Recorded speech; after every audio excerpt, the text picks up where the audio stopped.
जय हिंद। चलिए, आज का क्लास लेकर शुरू करते हैं हम लोग। ये जो क्लास रहेगा ये जीएस का क्लास रहेगा और इसमें हम लोग एमसीक्यू के जरिए पूरा का पूरा सिलेबस कंप्लीट करने की कोशिश करेंगे। ठीक है, जीएस का। और ये जो है आपको बीपीएससी प्री, बीपीएससी पीटी के लिए, फिर बिहार एसएससी के लिए, फिर बिहार जो आपको एसआई का एग्जाम आता है उसके लिए, यानी जिस जिस एग्जाम के लिए आपको जीएस पूछता है वहां वहां पे ये काम देगा। ठीक है, चलिए शुरू करते हैं। जहां जहां पे डिटेल की जरूरत पड़ेगा हम लोग वहां जाएंगे। चलिए, निम्न में से कौन सा तथ्य, कौन सा कथन सत्य है, यानी इसमें से ये तीन कथन दिया हुआ है, तीनों कथन में से कौन सा कथन सत्य है ये देखना है। ठीक है, तो अब ये तीनों कथन सत्य है, चलिए देख लेते हैं क्या है। अखिल भारतीय सेवाओं के चयन एवं प्रशिक्षण का कार्य केंद्र सरकार द्वारा किया जाता है। ठीक है, ऑल इंडिया सर्विस जो है, ऑल इंडिया सर्विस जो है, इसका जो चयन का और प्रशिक्षण का कार्य कौन करता है? ये केंद्र सरकार करता है। इन सेवाओं में नियुक्त अधिकारी केंद्र तथा राज्य दोनों सरकारों के अधीन काम करते हैं। हाँ ठीक है, यानी इसके अंदर जो अधिकारी होते हैं ना, वो केंद्र सरकार और राज्य सरकार दोनों सरकारों के अधीन काम करते हैं। ठीक है, चलिए ये भी सही है। इन सेवाओं के अधिकारियों पर अंतिम नियंत्रण केंद्र सरकार का होता है। हाँ ठीक है, ये अंतिम नियंत्रण किसका होगा? तो केंद्र सरकार का होगा। ठीक है, देखिए ऑल इंडिया सर्विस जो होता है ना, ये कितने कितने एक मिनट रुकिए, चलिए यहां देखते हैं कि ऑल इंडिया सर्विस है। इसमें तीन तरह के सर्विस आते हैं। कितने तरह के सर्विस आते हैं? तीन तरह के, आईएएस, आईपीएस और आईएफएस। यहाँ पे एफएस जो है ना, आईएएस होता है इंडियन एडमिनिस्ट्रेटिव सर्विस, आईपीएस होता है इंडियन पुलिस सर्विस, और आईएफएस का जो होता है ना, ये फॉरेस्ट सर्विस है, याद रखना है। ये फॉरेस्ट सर्विस है, ये 1966 में जोड़ा गया था। कब जोड़ा गया था? 1966 में जोड़ा गया था। अच्छा, ऑल इंडिया सर्विस जो होता है ना, इसको यदि इंक्लूड करना है तो किस पे, किसको ज्यादा मतलब कौन इसको इंक्लूड कर सकता है? कौन यदि इसको बढ़ा, अभी तीन है ना, इसको +1 करना है या +2 करना है तो कौन बढ़ा सकता है? तो ये राज्यसभा बढ़ा सकता है। कौन बढ़ा सकता है? ये राज्यसभा, यदि 2/3 स्पेशल मेजोरिटी के साथ यदि ये चाहे तो ये आपको ऑल इंडिया सर्विस एक से ये एक बढ़ा सकता है, दो बढ़ा सकता है, तीन बढ़ा सकता है, राज्यसभा बढ़ा सकता है। ठीक है, एक तो याद रखना है कौन बढ़ा सकता है, ये राज्यसभा बढ़ा सकता है। ठीक है, अच्छा अभी कितना है? तीन है, तीनों में से ये जो तीसरा जो आईएफएस है ये 1966 में जुड़ा था। ठीक है, अच्छा ऑल इंडिया सर्विसेज पे एक ये लगता है कि ये तहमत लगता है कि इस ये जो है ना, ये सेंट्रल गवर्नमेंट जो है इसको पपेट की तरह इस्तेमाल करता है। ठीक है, क्योंकि देखिए यहां समझिए, क्योंकि इसका जो रेजिग्नेशन, इसका जो निलंबन का कार्यवाही होगा, यानी इसको जो यदि हटाना होगा ना, तो ये सिर्फ और सिर्फ प्रेसिडेंट हटा सकता है। कौन हटा सकता है? प्रेसिडेंट हटा सकता है। राज्य सरकार सिर्फ आपको अपील कर सकता है कि आप इसको हटाइए, लेकिन हटाने का पावर किसको? प्रेसिडेंट यानी सेंट्रल गवर्नमेंट को है। ठीक है, इसीलिए इस पर हमेशा मतलब बातचीत चलते रहता है। ठीक है, तो चलिए ये क्या क्या हो गया कि चयन और प्रशिक्षण कौन करता है? ये ऑल इंडिया सर्विसेज का, ये केंद्र सरकार करता है यूपीएससी के जरिए। ठीक है, नियुक्त अधिकारी केंद्र राज्य दोनों सरकार के अधीन काम करते हैं। ठीक है, इन सेवाओं के अधिकारियों पर अंतिम नियंत्रण तो सरकार का, केंद्र सरकार का होगा। ठीक है, चलिए भारत के संविधान के अनुच्छेद 355 के अधीन संघ का यह दायित्व है, यानी 355 यानी इमरजेंसी के बारे में बात कर रहा है, इमरजेंसी। ठीक है, इमरजेंसी का आर्टिकल कहां से? 352 से 360 तक है ना। ठीक है, चलिए अब उसी के बारे में हम लोग देख रहे हैं। तो उसमें 355 में क्या बोल रहा है कि बाह्य आक्रमण एवं आंतरिक अशांति से प्रत्येक राज्य की सुरक्षा करे। ठीक है, और यह सुनिश्चित करे कि प्रत्येक राज्य की सरकार संविधान की व्यवस्थाओं के अनुरूप कार्य कर रही है। यानी बाह्य आक्रमण और आंतरिक अशांति की रक्षा कौन करेगा किसी राज्य का? तो ये केंद्र सरकार करेगा। कौन करेगा? ये सुनिश्चित करना है केंद्र सरकार करेगा। और प्रत्येक राज्य की सरकार संविधान की व्यवस्था के अनुरूप कार्य कर रही है या नहीं, ये भी केंद्र सरकार करेगा। ठीक है, एक तो बात समझ में आ गया। अच्छा, यदि इमरजेंसी को देखें, इमरजेंसी इमरजेंसी को देखें, ये पार्ट 18 में है, 10, 15, 16, 17, 18 पार्ट 18। ठीक है, ये किस पार्ट में है? 18 में है। 352, 360, मेनली 352 देखना है, 356 देखना है, 360 देखना है। यही तीन है ना।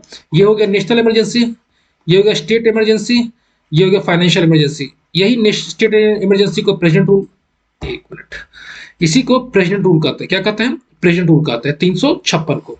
ठीक है, समझ में आ गया। अच्छा, ये जो इमरजेंसी है, वैसे ये इमरजेंसी लाया कहां से गया? तो इसका दो, पहला जो चीज है ना, ये भारत शासन अधिनियम 1935 का जो एक्ट था ना, उससे ये इमरजेंसी लेकर आया गया।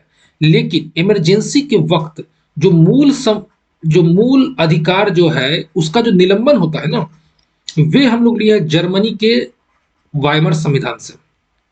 वाई वाई वाइमर कॉन्स्टिट्यूशन से, ठीक है।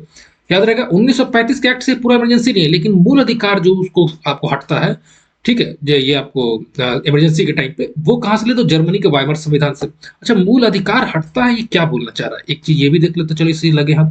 देखिए क्या होता है, आपने इमरजेंसी लगाया आर्टिकल 352 के तहत, नेशनल इमरजेंसी लग गया, ठीक है। और जब नेशनल इमरजेंसी लगता है ना, तो क्या बोला जाता है कि नेशनल इमरजेंसी में आपका जो आर्टिकल 19(1) है ना, ये सस्पेंड हो जाएगा ऑटोमेटिकली। ये सस ये सस्पेंड हो जाएगा, ठीक है। क्या हो जाएगा, आर्टिकल 19(1) जो है ये ऑटोमेटिकली सस्पेंड हो जाएगा, ठीक है। दूसरा, ये जो है ना, इसमें आर्टिकल 20 और 21 कभी सस्पेंड नहीं हो सकता, चाहे कोई भी इमरजेंसी लगाओ। पहला चीज, कौन सा आर्टिकल अपने आप को सस्पेंड हो जाएगा, आर्टिकल 19(1), और कौन सा आर्टिकल कभी सस्पेंड नहीं होगा, तो ये 920 और 21, ठीक है। ये याद रहेगा। अच्छा, यदि ये आर्टिकल 19(1) सस्पेंड होता है, तो क्या और भी आर्टिकल सस्पेंड हो सकता है? हाँ बिल्कुल। ये तो हुआ ऑटोमेटिकली सस्पेंड होने वाली बात, ये ऑटोमेटिकली सस्पेंड हो जाएगा जैसे ही नेशनल इमरजेंसी लगेगा ना, ये 91 सस्पेंड हो जाएगा। कौन करेगा? प्रेसिडेंट करेगा, ठीक है। ये कहाँ लिखा हुआ है? ये आर्टिकल 358 में लिखा हुआ है। अच्छा, इसी में आर्टिकल 359 में एक चीज लिखा हुआ है कि यदि प्रेसिडेंट यदि चाहता है, तो ये आर्टिकल तो सस्पेंड हो गया, और भी कोई भी फंडामेंटल राइट्स को, यानी मूल अधिकार को वो सस्पेंड कर सकता है। यानी फिर से समझिए, यानी कि नेशनल इमरजेंसी लगा 352 के तहत, जैसे ही 352 के तहत नेशनल इमरजेंसी लगता है, तो ये ऑटोमेटिकली आर्टिकल 19(1) सस्पेंड हो जाएगा। लेकिन यदि प्रेसिडेंट को चाहिए कि कोई और भी मूल अधिकार को सस्पेंड करना है, तो वो आर्टिकल 359 के तहत और भी कोई भी अधिकार को वो सस्पेंड कर सकता है। तो ये हो गया आपको नेशनल इमरजेंसी यानी 352 के बारे में, ठीक है। क्या हो गया ये 352 के बारे में। अच्छा, यदि नेशनल इमरजेंसी लगता है, मान लेते हैं नेशनल इमरजेंसी के बारे में देख ही रहते हैं, थोड़ा सा और देख लेते हैं। ये लगता है, ऐसे नेशनल इमरजेंसी लगा, तो इसका क्या क्या प्रावधान है। पहला जो है, नेशनल इमरजेंसी जब भी लगेगा ना, ये प्राइम मिनिस्टर, पीएम प्लस आपको काउंसिल ऑफ मिनिस्टर यानी कैबिनेट, या कैबिनेट लिखिए, इसके रिटन सिग्नेचर से, यानी जब तक रिटन नहीं लिखेगा ना, आपको प्रेसिडेंट को नहीं, जब तक नहीं देगा तब तक ये आपको काम नहीं करेगा, यानी ये आपका नेशनल इमरजेंसी नहीं लगेगा। पहला चीज हो गया। दूसरा चीज हो गया, ये तो हो गया आपको नेशनल इमरजेंसी प्रेसिडेंट लगा दिया, लेकिन उसको लगाने के बाद संसद से इसको पास कराना होगा, दोनों सदन से 2/3 मेजोरिटी से, 2/3 मेजोरिटी से इसको पास कराना होगा। समझ में आ गया? तीसरा, ये जो 2/3 मेजोरिटी से पास कराना है, तो ये कितने दिन के अंदर, ये 1 मंथ के अंदर पास कराना होगा। कितने दिन के अंदर? 1 मंथ के अंदर पास कराना होगा। चौथा, ये पास हो गया, चलिए 1 मंथ के अंदर पास भी हो गया, ठीक है। अब ये जो आपका इमरजेंसी जब लगता है, तो क्या क्या कुछ होगा? हाँ बिल्कुल होगा। अच्छा, पहले तो समाप्ति भी देख लेते हैं। समाप्त यदि करना होगा तो क्या होगा? समाप्त करने के लिए क्या होगा? आपको सिंपल मेजोरिटी से सरकार समाप्त कर सकता है। क्या कहते हैं, प्रेसिडेंट जो है, क्या संसद जो है, सिंपल मेजोरिटी से आपको कोई भी नेशनल इमरजेंसी आपको समाप्त कर सकता है, ठीक है। लेकिन ये तो हो गया, चलिए वन लाइनर में थोड़ा सा डिटेल में चलते हैं। यदि देखें क्या क्या आपको पांचवा में लिखे कि क्या क्या होगा, आप उसका प्रभाव क्या पड़ेगा यदि नेशनल इमरजेंसी लगता है। इमरजेंसी का पूरा टॉपिक ही देख लेते हैं, ठीक है। प्रभाव क्या क्या होगा यदि नेशनल इमरजेंसी लगा, तो सबसे पहले एग्जीक्यूटिव में क्या प्रभाव, यानी आपको कार्यपालिका में क्या प्रभाव होगा, यानी स्टेट की कार्यपालिका में क्या प्रभाव होगा, राज्य का कार्यपालिका में। राज्य का कार्यपालिका वो सारा काम करेगा जो सेंटर बोलेगा। समझ में आ गया? तो कार्यपालिका का यही होगा। उसके बाद लेजिस्लेचर यानी विधानसभा, यानी विधानसभा का क्या होगा? विधानसभा सस्पेंड नहीं होगा, यानी कि आपका जो वहां का ये है, सस्पेंड नहीं किया जाएगा, ठीक है, नहीं होगा। लेकिन जितना भी राज्य सूची का जो सब विषय होगा ना, राज्य सूची का जो विषय होगा, उस पर आपको संसद कानून बना सकता है। ये लेजिस्लेचर पे हो गया। एग्जीक्यूटिव पे तो बता दी, कार्यपालिका उसी के हिसाब से काम करेगा जिस हिसाब से सेंटर का कार्यपालिका बोलेगा, और लेजिस्लेचर में राज्य सूची पे वो काम कर सकता है, ठीक है। तो ये दो चीज मेन इंपॉर्टेंट हो गया। अब ये नेशनल इमरजेंसी हो गया। अब स्टेट असेंबली, स्टेट का इमरजेंसी होता है, स्टेट इमरजेंसी, जिसको हम लोग प्रेसिडेंट रूल भी बोलते हैं। ये प्रेसिडेंट रूल जो होता है, इसके बारे में जान लें। ये 356 के बारे में बोला जाता है। क्या होता है 356 में? दूसरा, ये किसी एक स्टेट या एक से ज्यादा स्टेट के लिए भी लगाया जा सकता है एट ए टाइम, ठीक है। अच्छा, उसके बाद दूसरा ही और लेते हैं, तो इसमें और क्या बोल सकते हैं? अच्छा हाँ, यदि इसको हमको प्रेसिडेंट को पास कराना है, तो प्रेसिडेंट को आपको सिंपल मेजोरिटी से संसद में पास कराना होगा, सिंपल मेजोरिटी से पास कराना होगा। जैसे यहाँ पर क्या था, नेशनल इमरजेंसी में सिंपल मेजोरिटी नहीं, 2/3 मेजोरिटी था, यहाँ पर सिंपल मेजोरिटी से पास करना है। तीसरा, उसके बाद तीसरा क्या बोलेंगे कि आपको जब इसको समाप्त करने के बाद ये बात आएगा ना, समाप्त करने के बाद आएगा तो कोई मेजोरिटी की जरूरत नहीं है, सिंपल प्रेसिडेंट चाहेगा तो बोल देगा कि हम समाप्त करते हैं तो वो समाप्त हो जाएगा। ठीक है। उसके बाद और क्या हो सकता है, कितने दिनों के अंदर जो है सिंपल मेजोरिटी जो पास होना चाहिए, कितने दिनों के अंदर, जैसे यहाँ पर आपको टाइम दिया था 1 महीना, 1 महीना के अंदर आपको संसद पास करना चाहिए, यहाँ पर आपको 2 महीना दिया हुआ है, यहाँ 2 महीना दिया हुआ है। ठीक है। तो ये सिंपल सा चीज हो गया, स्टेट इमरजेंसी हो गया। अब आपको आते हैं फाइनेंशियल इमरजेंसी। फाइनेंशियल इमरजेंसी ये क्या होता है, आर्टिकल 360 के तहत होता है। ठीक है। ये 360 पहला जो 360 के तहत, दूसरा किस मेजोरिटी से इसको पास किया, तो ये भी सिंपल मेजोरिटी है, सिंपल मेजोरिटी से इसको पास करा जाता है। तीसरा इस नंबर पे क्या है, इसको समाप्त सिर्फ प्रेसिडेंट बोल देगा ना तो समाप्त हो जाएगा ये। ठीक है। और चौथा क्या, इसको भी 2 महीने के अंदर आपको पास कराना होता है सिंपल मेजोरिटी से। ठीक है, फाइनेंशियल इमरजेंसी। अच्छा, कितनी बार इमरजेंसी लगा है, इमरजेंसी टाइम कितनी बार लगा, तो 3 बार लगा है। पहली बार लगा है 62 से 68 तक, दूसरी बार लगा 71 से 77 तक, तीसरी बार लगा 75 से 77 तक। ठीक है। 62 से 68 तक आपको जो चाइना के साथ वार हुआ था उस पर, ये पाकिस्तान के साथ वार हुआ था इसको, और ये इंदिरा गांधी सरकार जो थी वो इमरजेंसी लगाई थी। ठीक है। चलिए, हो गया। और इसमें कुछ ज्यादा नहीं, कभी इमरजेंसी पढ़ाएंगे तो पूरी तरीके से डिटेल में चले जाएंगे। ठीक है। चलिए, निम्नलिखित में से किस द्वीप को शीप द्वीप कहा जाता है, शीप द्वीप फरो द्वीप को कहा जाता है। ये जो है फरो द्वीप जो है इसको शीप द्वीप, ये आपको नॉर्वे, जो नॉर्वे सी है ना उसके पास मिलता है। का फरो द्वीप जो है ये नॉर्वे सी के पास मिलता है। ठीक है। चलिए, अच्छा ये देख लेते हैं। अच्छा, इसको मिलाना, आधार तल संकल्पना किसने दिया था, तो आधार तल संकल्पना ये पॉवेल ने दिया था। किसने दिया था, ये पॉवेल ने दिया था। ढाल प्रतिस्थापन मॉडल ये किसने दिया, ढाल प्रतिस्थापन मॉडल ये पिंक ने दिया, ढाल प्रतिस्थापन मॉडल। एक रूपतावाद किसने दिया है, एक रूपतावाद जो है ना जेम्स हैटन ने दिया है। ठीक है। और संप्राय भूमि जो है ये डेविस ने दिया हुआ। ठीक है। चलिए, अब आते हैं अगला कोई सवाल देखते हैं। अच्छा ठीक है, चलिए। सिंध की विजय निम्नलिखित में से किसका परिणाम था, रूसियों द्वारा भारत पर आक्रमण करने की आशंका जो था ना उस पर सिंध की, देखिए सिंध की विजय जो होता है ना 1847 में होता है। अंग्रेज जो है ना, इंग्लिश जो है आपको 1847 में सिंध पर विजय करता है। वैसे 1839 में सहायक संधि हुआ था इन लोगों के साथ, सिंध के साथ सहायक संधि किया गया था। किसने किया था, चार्ल्स नेपियर ने किया था। चार्ल्स नेपियर ने सिंध के साथ सहायक संधि किया था, लेकिन ये 1847 में फिर भी इसको हड़प लिया, क्या कहता है, सिंध को। क्यों, क्योंकि रूसी का जो आक्रमण का हमला इन लोगों को लग गया कि कहीं रशियन जो है ना वो ना आ जाए। क्यों रशियन, क्योंकि अफगानिस्तान के रास्ते से वो आ सकते थे, या फारस के रास्ते से वो आ सकते थे।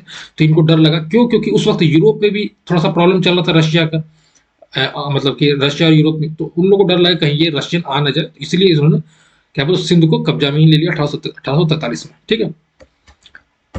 वर्ष 1840 में बंबई प्रांत में स्थापित परमहंस मंडली का मुख्य उद्देश्य क्या था।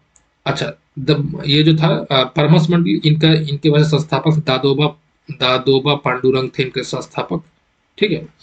और इनका उद्देश्य क्या था, तो मूर्ति पूजा तथा जातीय प्रथा का विरोध करते थे ये, मूर्ति पूजा और जातीय प्रथा का विरोध 1840 में। ठीक है। राष्ट्रपति एवं उपराष्ट्रपति के निर्वाचन संबंधित नियम किसके द्वारा बनाए गए, तो ये संसद के द्वारा बनाया गया। राष्ट्रपति और उपराष्ट्रपति कौन बनाता। अच्छा, वैसे यदि हम पूछे, चलिए इसी में एक चीज सवाल पूछते हैं। चलिए, प्रेसिडेंट को भी थोड़ा सा देखते हैं। ठीक है।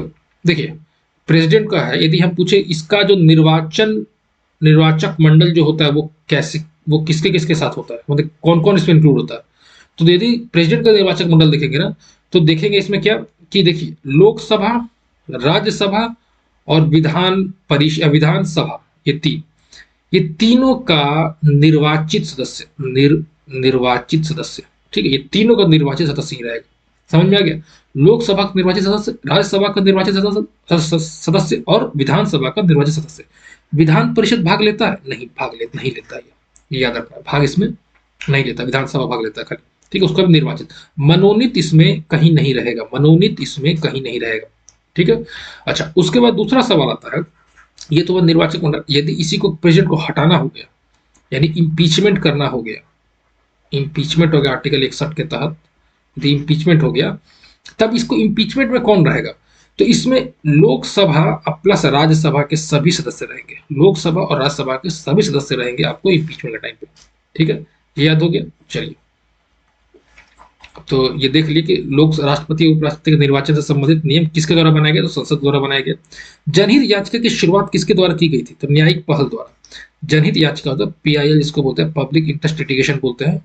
इसकी जो शुरुआत हुई थी ये न्यायिक पहल द्वारा हुई थी, यानी कि न्यायिक मतलब जुडिशियरी ने इसको शुरू किया था। किसने किया था, जुडिशियरी। देखिए होता क्या, देखिए एक मिनट, देखिए 1960s में ना यूएसए में पहले ये शुरू होता है। कहाँ होता है, यूएसए में। और 1980s में ये आपको इंडिया में शुरू होता है। अब PIL में होता क्या है कि ऐसे क्या है कि आपको कोई प्रॉब्लम हुआ तो आप कोर्ट जाइएगा। यदि आप एक इंसान है, आपको एक प्रॉब्लम हुआ तो आप कोर्ट जाइएगा। लेकिन यहां पर क्या बोल रहा है, यहां पर ये इंसान को प्रॉब्लम नहीं है, इस इंसान को प्रॉब्लम है, मान लेते हैं। ठीक है, इस इंसान को प्रॉब्लम, इस इंसान को प्रॉब्लम नहीं है। ठीक है, इस इंसान को प्रॉब्लम नहीं है, इस इंसान को प्रॉब्लम है, लेकिन फिर भी ये इंसान कोर्ट जा सकता है इसके लिए। यही पब्लिक इंटरेस्ट लिटिगेशन। यानी आप कोई भी इंसान, किसी दूसरे कोई भी इंसान हो या कोई भी इंस्टीट्यूशन हो या कोई भी ऐसा कोई NGO ही चाहे या कोई सोसाइटी चाहे, कोई भी चाहे, तो इसके लिए कोर्ट जा सकता है, पब्लिक इंटरेस्ट लिटिगेशन। ठीक है, वही चीज बताने की कोशिश कर रहा हूँ। वैसे कब हुआ था, हम लोग देखे 1860s में, 1960s में यूएसए में हुआ था, 1980s में इंडिया में आपका शुरू हो गया। ठीक है, चलिए जरा सा ये देख लेते हैं। अच्छा, ये हिमनद है और ये नदी है। ठीक है, चलिए देखते हैं, मिलाते हैं हम लोग। अच्छा, मिलाना नहीं है क्योंकि कौन सा युग्म सही सुमेलित नहीं है, यानी 2 गलत है और 3 गलत है। ठीक है, जेमू तो हो गया तीस्ता का, जेमू से तीस्ता रिवर निकलती है, जेमू जो है तीस्ता रिवर निकलती है। और 12 शिगरी से तो चेनाब निकलती है। ठीक है, देखिए क्या बोल रहा है, मिलाम जो है, मिलाम से कालीगंगा निकलती है। वैसे मिलाम है कहाँ पर, कालीगंगा ये तो उत्तराखंड में है, उत्तराखंड में है। ठीक है, मिलाम कालीगंगा कुमायूं में है, कुमायूं में। ठीक है, कुमायूं पहाड़ में, कुमायूं श्रेणी में। ठीक है, और जेमू हो गया तीस्ता में, ये सिक्किम में है, ये सिक्किम में है। 12 शिगरी जो है, 12 शिगरी चेनाब में है, ये हिमाचल प्रदेश में, हिमाचल प्रदेश में 12 शिगरी। बंदरपुछ यमुना तो ठीक है, पता है आप लोग को बंदरपुछ यमुना। ठीक है, उत्तराखंड का ये भी है। ठीक है, और सियाचिन का नुब्रा, ये तो लद्दाख में हो जाएगा। सियाचिन से ही नुब्रा नदी बहती है, बंदरपुर से यमुना बहती है, 12 शिगरा से आपको चेनाब बहती है, जेमू से तीस्ता बहती है, मिलाम से उत्तराखंड क्या कहते हैं कालीगंगा बहती है। ठीक है, चलिए पोर्ट ब्लेयर अवस्थित है, पोर्ट ब्लेयर कहाँ है, दक्षिणी अंडमान में। ठीक है, पोर्ट ब्लेयर, पोर्ट ब्लेयर जो दक्षिणी अंडमान में। वैसे पोर्ट ब्लेयर जो है इसकी राजधानी भी, अंडमान एंड निकोबार की राजधानी क्या है, पोर्ट ब्लेयर है। यहीं पर सेलुलर जेल भी है, सेलुलर जेल भी आपको पोर्ट ब्लेयर में ही मिलेगा। पोर्ट ब्लेयर में यहीं पे वीर सावरकर जी को रखा गया था काला पानी के लिए। ठीक है, अच्छा उसके बाद और क्या बोला जाए पोर्ट ब्लेयर में। चलिए इतना काफी है, दक्षिण अंडमान। ठीक है, चलिए अब आते हैं अगला, थोड़ा सा छोटा करते हैं। हम्म, भारत शासन, भारत शासन अधिनियम 1919 के अंतर्गत भारतीय विधायिका का अंतिम निर्वाचन किस वर्ष आयोजित किया गया था। अच्छा, ये पूछ रहा है भारत शासन अधिनियम है 1919। ठीक है, इसके अंतर्गत भारतीय विधायिका का अंतिम निर्वाचन किस वर्ष किया गया था, तो 1945 में किया गया था। यानी इस अधिनियम के तहत, देखिए इस अधिनियम के तहत ना, भारत शासन अधिनियम 1919 के एक्ट के तहत कौन कौन सा इलेक्शन होता है। पहला तो इलेक्शन 1919 के तहत 1923 का होगा, फिर 1926 का होगा, फिर 1930 का इलेक्शन VC से होता है, 1934 का इलेक्शन VC से होता है, फिर 1945 का इलेक्शन VC से होता है। लेकिन यदि 1937 का इलेक्शन पूछेगा ना, तो ये 1935 के एक्ट से होता है। ठीक है, समझे, 1923, 1926, 1930, 1934, 1945 ये होता है 1919 के एक्ट से। ठीक है, और ये जो होता है 1937 का एक्ट 1935 के एक्ट से होता है। ठीक है, वैसे 1919 का एक्ट जो पूछ रहा है कि 1919 का एक्ट से ये होता है, 1919 का एक्ट से और क्या क्या कुछ प्रावधान दिया गया था, ये भी जानना चाहिए। देखिए 1919 से पहले तो द्वैध शासन लाया गया था। क्या लाया गया था, द्वैध शासन, प्रांत में लाया गया था। ठीक है, प्रांत में द्वैध शासन। ठीक है, इसमें द्वैध शासन में क्या किया गया था, एक उसको आरक्षित विषय लिया गया था, कुछ विषयों को आरक्षित कर दिया गया था, कुछ विषयों को हस्तांतरित कर दिया गया था, हस्तांतरित कर दिया गया था। ठीक है, यानी आरक्षित विषय जो कि गवर्नर जनरल के पास आरक्षित है, सॉरी वायसराय के पास आरक्षित है, और हस्तांतरित विषय जो जो आपको लेजिस्लेटिव असेंबली को दे दिया गया। ठीक है, ये समझ में आ गया। तो द्वैध शासन पहला तो हो गया। दूसरा क्या हो गया इसमें कि एक लोक सेवा समिति के बारे में बात करने का शुरू किया गया, जो 1923 में ली कमीशन भी आया, वो भी रिकमेंड किया था लोक सेवा आयोग, समिति बोल रहा हूं, लोक सेवा आयोग, जो कि 1926 में एक लोक सेवा आयोग बन भी गया। ये दो हो गया। और कुछ किया गया था क्या? तीसरा देख लेते हैं। 1919 के एक्ट में हम लोग देखते हैं कि आपको जो शासन हो गया, लोक सेवा आयोग हो गया। अच्छा हाँ, सेपरेट इलेक्टोरेट के बारे में बात किया गया था, जिसको पृथक निर्वाचक मंडल बोलते हैं। ठीक है, ये बोलते हैं। इसमें किसको किसको जोड़ा गया था? तो इसमें जोड़ा गया था सिख को, तो देखिए मुस्लिम को तो जोड़ दिया गया था 1909 के एक्ट में। ठीक है, इसमें 1919 के एक्ट में किसको जोड़ा गया था? तो सिख को जोड़ा गया, पहला चीज। दूसरा चीज किसको जोड़ा गया?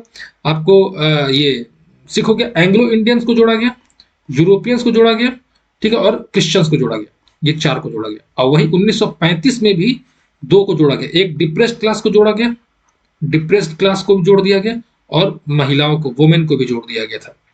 समझ में आ गया सेपरेट इलेक्टोरेट के बारे में? मतलब सेपरेट इलेक्टोरेट मतलब था कि यदि मान लीजिए सिख है ना, तो सिख ही सिख को वोट दे सकता है। ठीक है, यदि आपको मुस्लिम है तो मुस्लिम ही मुस्लिम को वोट दे सकता है। ठीक है, तो ये है सेपरेट इलेक्टोरेट। ठीक है, तो ये हो गया आपको 1919 का एक्ट में। उसके बाद और कुछ होता है 1900, हाँ होता है, द्विसदनीय प्रणाली शुरू होता है। द्विसदनीय मतलब लोकसभा और राज्यसभा, यहीं से शुरू होता है, लोकसभा और राज्यसभा। और कुछ होता है क्या? ठीक है, प्रत्यक्ष जो आपको मतलब भागीदारी होता है, प्रत्यक्ष भागीदारी आपको संसद में, संसद कहे या लेजिस्लेटिव काउंसिल कहिए, ये आपको पहली बार यही मिला, प्रत्यक्ष भागीदारी। ठीक है, तो ये 5 होता है। चलिए अब आगे देखते हैं हम लोग 1919 का, ये देख लिया हम लोग।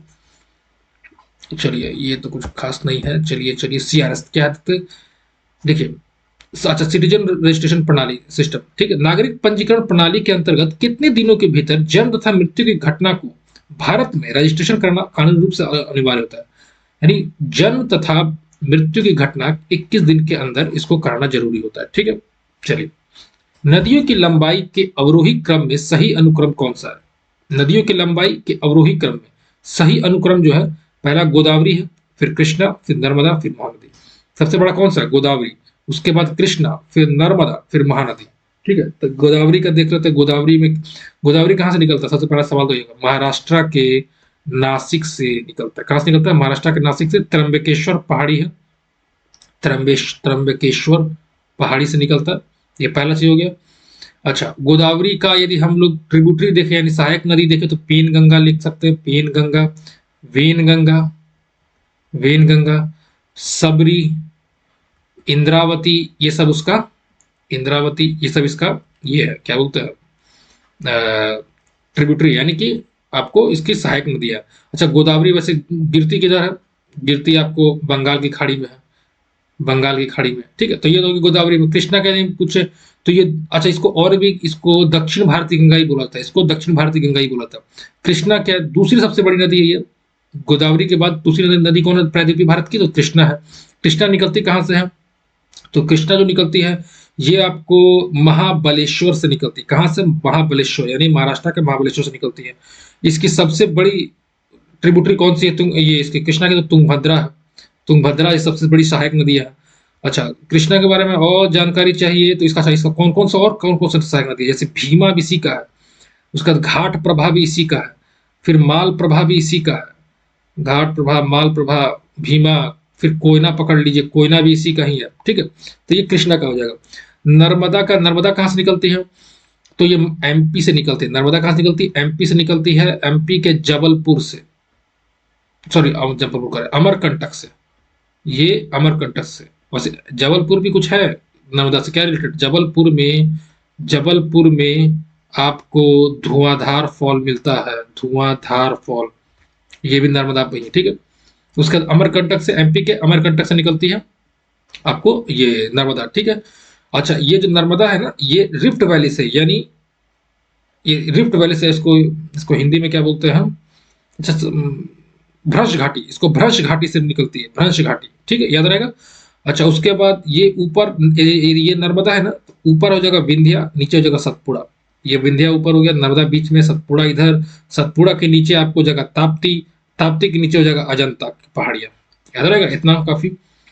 फिर ये, अच्छा ये आपको फिर अरब की खाड़ी में गिरती नर्मदा। महानदी, महानदी आपको कहाँ गिरेगी, आपको अरब बंगाली खाड़ी में गिरेगी। ये उड़ीसा, उड़ीसा जो है क्या बोलते हैं, उड़ीसा में बहुत बड़ा डेल्टा बनाती है, ठीक है। चलिए ये हो गया। अब आते हैं निम्नलिखित कथन क्षारीय मिट्टी के संबंध में है। अच्छा, क्षारीय मिट्टी के बारे में, चूने का प्रयोग कर सुधारा जा सकता है। चूने का प्रयोग करके नहीं, जिप्सम का प्रयोग करके, जिप्सम का प्रयोग करके इसको सुधारा जा सकता है। किस चीज को? क्षारीय मिट्टी को। इस मिट्टी का पीएच मान 7 से अधिक होता है, क्षारीय तो 7 से अधिक होगा। इस मिट्टी का सर्वाधिक क्षेत्र उत्तर प्रदेश राज्य में, हाँ सर्वाधिक जो क्षेत्र है उत्तर प्रदेश के राज्य में, ठीक है। चलिए कोई बात नहीं। देखते हैं कौन कौन सी क्रांति से संबंधित। सुनहरी क्रांति तो फल है, सुनहरी क्रांति फल हो जाएगा, ठीक है, फल हो जाएगा। लाल क्रांति तो मांस से होता है, चलो मांस हो जाएगा। गोल क्रांति तो आलू गोल होता है, तो गोल क्रांति। गुलाब क्रांति झींगा से, गुलाबी क्रांति झींगा से, ठीक है। चलिए, पुडुचेरी संघ राज्य क्षेत्र के लिए विधानसभा विघटित होने या बर्खास्त होने पर विधि बनाने की शक्ति किसके पास है? यानी पुडुचेरी संघ राज्य क्षेत्र के लिए विधानसभा विघटित होने या बर्खास्त होने पर विधि बनाने का क्षेत्र राष्ट्रपति के पास है, ठीक है। किसके पास है? राष्ट्रपति के पास है। राज्य लोक सेवा आयोग के संबंध में सही विकल्प का चयन करें। राज्य लोक सेवा आयोग, ठीक है, सही विकल्प देखते हैं। संविधान के अनुच्छेद 315(2) के तहत एक राज्य के लिए केवल एक ही राज्य लोक सेवा आयोग गठन कर सकता है? नहीं, 2 या 2 से अधिक भी कर सकते हैं, 2 या 2 से अधिक, सही कहा ना, कोई नहीं, सब गलत है, ठीक है। एक राज्य के लिए केवल एक ही राज्य नहीं, जरूरी नहीं है, ठीक है।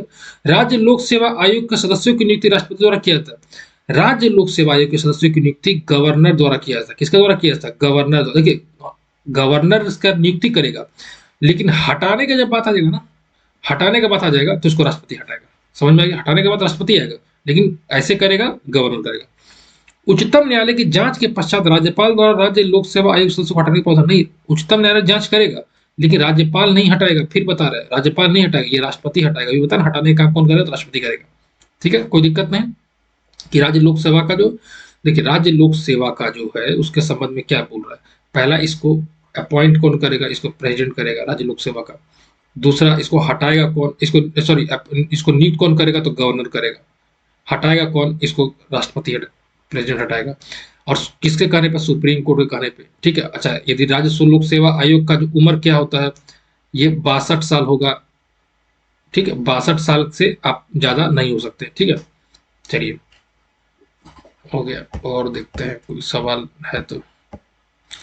कोणार्क का सूर्य मंदिर का निर्माण किसने किया? नरसिंह देव वर्मा, ठीक है। कोणार्क का सूर्य मंदिर, वैसे ये कोणार्क का सूर्य मंदिर जो है ना, ये नागर शैली में बना है। कौन शैली बना है? नागर शैली, या ओडिसी शैली भी कहीं कहीं बोलते हैं इसको, ओडिसी शैली भी बोलते हैं, ठीक है। या कलिंगा शैली भी बोलते हैं इसको, कहीं कहीं कलिंगा शैली भी बोलते हैं इसको, ठीक है। कोणार्क का सूर्य मंदिर ये कहाँ पे? तो उड़ीसा में, नाम से ही लग रहा है उड़ीसा में, ठीक है। नरसिंह देव वन ने बनाया था, ठीक है। जामा मस्जिद, हिंडोला महल और जहाज महल वहां की सबसे विख्यात इमारतें कहाँ की है? तो मांडू की है। मांडू की सबसे विख्यात हिमालय जो ये मांडू, देखिए यहाँ पर मालवा का एरिया, तो यहाँ का मालवा का शासक जो था ना, धार, पहले मालवा के शासक का राजधानी धार था, धार से मांडू बना। तो जब धार से मांडू गया था ना, तो यहीं पे जामा मस्जिद, हिंडोला महल और जहाज महल बनाया था। समझ में आ गया? जामा मस्जिद, हिंडोला महल और जहाज महल, ये मांडू बनाया था। उत्कल तट अवस्थित है। उत्कल तट स्वर्ण रेखा नदी और महानदी के बीच में। उत्कल तट जो है स्वर्ण रेखा और महानदी के बीच में, याद रखना। चलिए, ये 2011 के सेंसस के अनुसार स्त्री पुरुष अनुपात के संबंध में भारतीय राज्यों के सही अवरोही क्रम स्त्री पुरुष में, तो मेघालय, फिर मणिपुर, फिर मिजोरम, फिर त्रिपुरा। पहले मेघालय हो जाएगा, फिर मणिपुर, फिर मिजोरम, फिर त्रिपुरा, ठीक है। अब आता है अगला सवाल पे। ये खनिज बोल रहा है, ये राज्य बोल रहा है। तो जिप्सम किस जगह से है? तो जिप्सम हो जाएगा आपको, एक मिनट, इसका तो आंसर नहीं दिया है क्या? अच्छा नीचे है, ठीक है, ठीक, चलिए। जिप्सम हो जाएगा कहाँ पे? जिप्सम राजस्थान से हो जाएगा। जिप्सम देखिए, राजस्थान पहले नंबर पे है, दूसरे नंबर पे जम्मू कश्मीर है, जम्मू कश्मीर, ठीक है। जिप्सम हो गया, ठीक है। अब जिप्सम का इस्तेमाल क्या होता है? उर्वरक में होगा जिप्सम का इस्तेमाल, सीमेंट इंडस्ट्री में होगा जिप्सम का इस्तेमाल, ठीक है। उर्वरक में होगा, सीमेंट इंडस्ट्री में हो गया। चलिए इतना काफी है। उसका ग्रेफाइट, ग्रेफाइट का क्या है? अरुणाचल प्रदेश, ग्रेफाइट हो जाएगा। इसमें भी जम्मू कश्मीर सेकंड में आ जाएगा, जम्मू कश्मीर, ठीक है। उसके बाद फ्लोरोस्पर, फ्लोरोस्पर जो है गुजरात का, फ्लोरोस्पर गुजरात का हो जाएगा। निकल उड़ीसा, निकल जो है उड़ीसा में सबसे ज्यादा पाया जाता है। ये फ्लोरोस्पर जो है गुजरात में पाया जाता है, ठीक है। चलिए,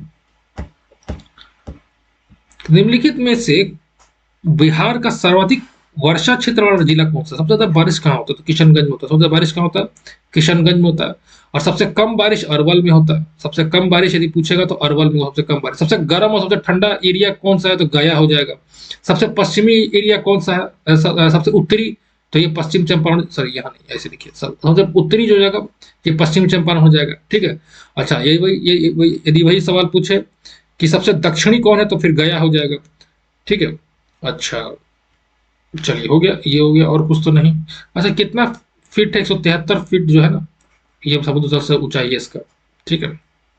चलिए, निम्नांकित में से राष्ट्रीय विकास परिषद का भारत में कौन सा प्रमुख कार्य है, NDC, national development council, NDC का प्रमुख कार्य कौन सा है, तो योजना के क्रियान्वयन हेतु राज्यों के संसाधनों एवं प्रयासों को गतिशील करना, ठीक है। यदि योजना का क्रियान्वयन करने के लिए राज्यों के संसाधनों एवं प्रयासों को गतिशील करना होता है, ठीक है, ये भी सही है। पंचवर्षीय योजना का अनुमोदन करना होता है, ठीक है, ये भी सही है।